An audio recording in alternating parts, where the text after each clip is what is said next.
2019's Hellboy is a remake of Guillermo del Toro's 2004 and 2008 films, and it's based on Mike Mignola's well-known Hellboy comic books.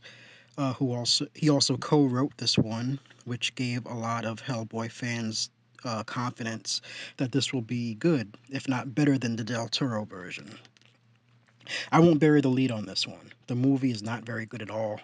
Hellboy is a flat character who I didn't care about at all, and the movie didn't even seem to care that I whether I cared or not. I had the sense that that this version of Hellboy was made more for fans of the comic book and the character who already know who he is and what kind of world he inhabits. The movie just kind of starts, and I get no inkling of who he is or where he comes from until about the second act when they finally give him an origin of where he came from. Hellboy is a demon summoned from the depths of hell by Nazis during the Second World War. Before the Nazis can use him as a weapon, BPRD, otherwise known as the Bureau of Paranormal Research and Defense, comes in and grabs him up to make him a force for good.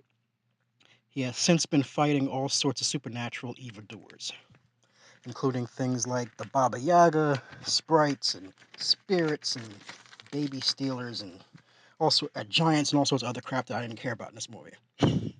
So this time around, he's supposed to save the world from the reincarnation of a powerful witch played by Milla Jovovich, Yeah, it rhymes. Big whoop. Want to fight about it? who wants to bring about the end of the world.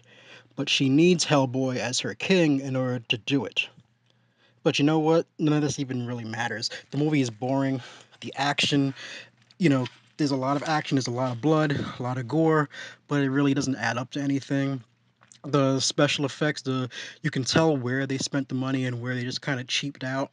There are certain fights where Hellboy looks like somebody just took a little paper cutout of him, picture of him, and placed it on the screen and moved him around like a little paper doll.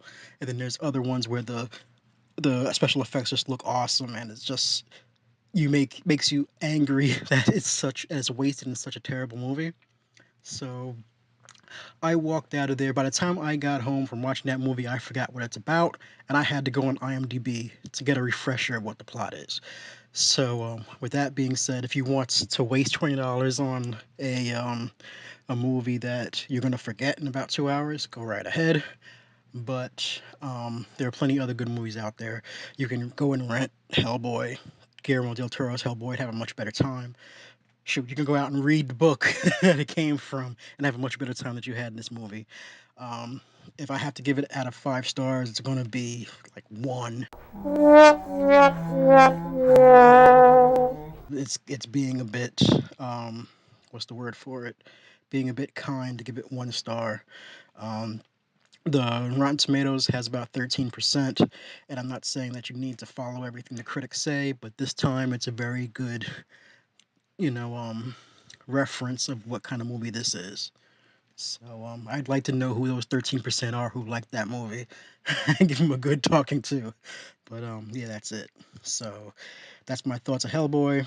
If you have anything to say to me, you know you can email me, tweet me, and all that good stuff, and let me know what you think about that. I'd be really interested to find out if there's anyone who actually enjoyed this movie, so you can kind of tell me why you enjoyed it, and maybe I can give it a new thought about it. But I doubt you'll change my mind.